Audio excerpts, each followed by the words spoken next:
آپ کو کوئی خطرہ نظر آ رہا ہے کہ پاکستان تحریک انصاف پر پابندی بھی لگ سکتی ہے؟ میر صاحب خطرہ تو ان کی دل کی چاہت ہو سکتی ہے.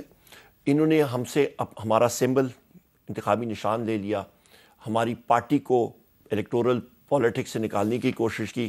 تو یہ چیزیں چلتی رہتی ہیں, پر اس سے کیا کچھ ہوگا نہیں, کچھ بنے گا نہیں.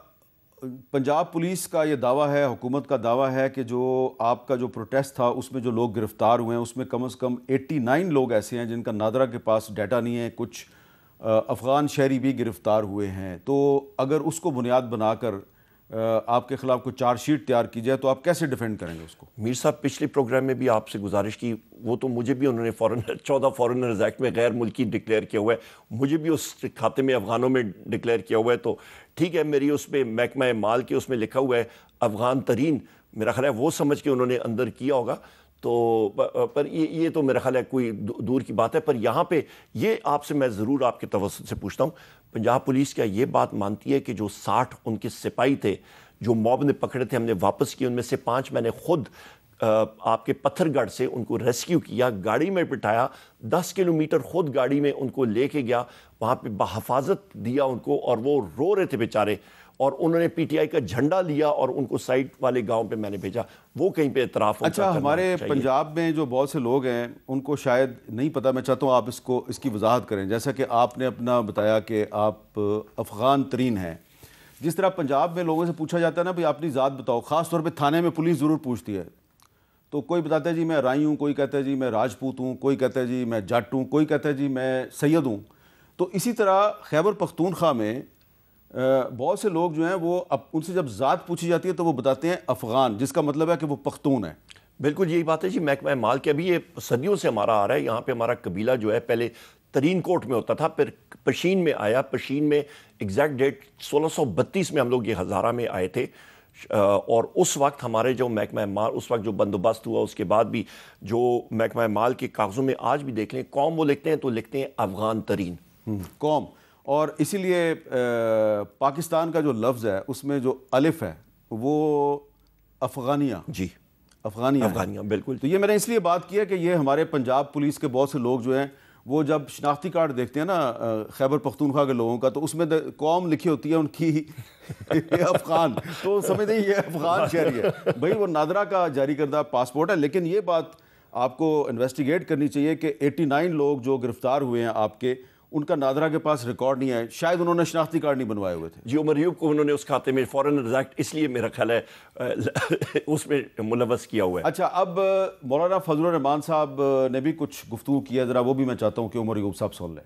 زرداری صاحب, آج تک دینی مدارس کے حوالے سے بل پر کیوں دستخط نہیں ہو رہے؟ تو یہ آپ کے لیے کوئی آسان نہیں ہوگا انشاءاللہ. جمعیت علماء اسلام پورے ملک میں کونے کونے میں, اور دینی مدارس ملک کے کونے کونے میں اب اٹھیں گے اور وہ اسلام آباد کا رخ کریں گے, اور جب یہ دنیا اسلام آباد کی طرف جائے گی تو تمہارا باپ بھی ہمارا راستہ نہیں روک سکے. اچھا عمر ایوب صاحب, یہ وہ بل ہے جو 26ویں آئینی ترمیم کے منظور ہونے کے فوراً بعد جو ہے وہ قومی اسمبلی نے منظور کیا, اور یہ پریزیڈنٹ صاحب کے پاس پڑا ہوا ہے اور انہوں نے اس پہ دستخط نہیں کیے, اور مولانا فضل الرحمان بھی اسلام آباد کی طرف مارچ کی دھمکی دے رہے ہیں. تو اس بل کو آپ سپورٹ کر رہے ہیں؟ جہاں پہ اسلام کا اور اسلامی شریعہ نظام کا ہے ہم لوگ کیوں نہیں سپورٹ کریں گے. اچھا, اور مولانا فضل الرحمان صاحب سے کوئی آپ کا رابطہ ہوا ہے اس معاملے؟ ان دنوں میں نہیں, 26ویں ترمیم کے حوالے سے اس وقت ہمارا بالکل ان کے ساتھ بیٹھک ہوتی تھی, اور میرا خیال ہے آصف علی زرداری نے اور شہباز شریف نے اور جو باقی لوگ اس میں ملوث تھے انہوں نے مولانا صاحب کو میرا خیال ہے اسی چیز پہ وہ کیا ہوا تھا, کمٹمنٹ کی ہوئی تھی, تو پر وہ کمٹمنٹ پوری نہیں کر رہے ہیں. اس پہ مجھے کم از کم مجھے تعجب ہو رہا ہے کہ اس چیز پہ بھی وہ کمٹمنٹ نہیں پوری کر رہے ہیں. اچھا جی, بلاول صاحب کی بھی ایک کلپ ہے, وہ بھی ذرا سن لیں. پولیٹیکل سٹیبلٹی کو ہمیں قائم کرنا پڑے گا, یا بات چیت سے یا لاٹھی سے, تاکہ پاکستان میں معاشی سٹیبلٹی آ سکے. ہمارا اپوزیشن کا اس وقت کا تو ہمیشہ یہ موقف رہا ہے کہ تمام سیاسی جماعتوں سے ڈائیلاگ نہیں کرنا, اگر ڈائیلاگ کرنا ہے تو صرف اسٹیبلشمنٹ سے کرنا ہے. تو اگر اپوزیشن کا یہی سیاست رہے گا تو میرے خیال میں یہ ان کا نقصان بھی ہوگا اور پاکستان کا بھی نقصان ہوگا. کیا بلاول صاحب بٹوین دی لائنز آپ کو مذاکرات کی دعوت دے رہے ہیں؟ مجھے نہیں معلوم، مجھے تو جو لاٹھی کی آواز سنائی دی ہے وہ تھریٹننگ ٹون کی ہے. تھریٹننگ یا لاٹھی کی بات جب چلتی ہے میر صاحب تو وہ پھر رکتی نہیں ہے، وہ چیز ایسکیلیٹ کرتی ہے. یہاں پہ سدا بادشاہی رب العزت کی ہے، انسان نے آنا جانا ہے، میں نے چلے جانا ہے، کوئی اور ہوگا، تیسرا کوئی اور ہوگا. پر جو آپ کے پاس جو تشدد یا آپ کے سختی کا جو پیمانہ ہے، ٹیمپریچر، وہ بڑھتا رہے گا اور آخر کار اس کا نقصان جو ہے وہ حکومت کو زیادہ ہوگا، اپوزیشن کو کم ہوگا.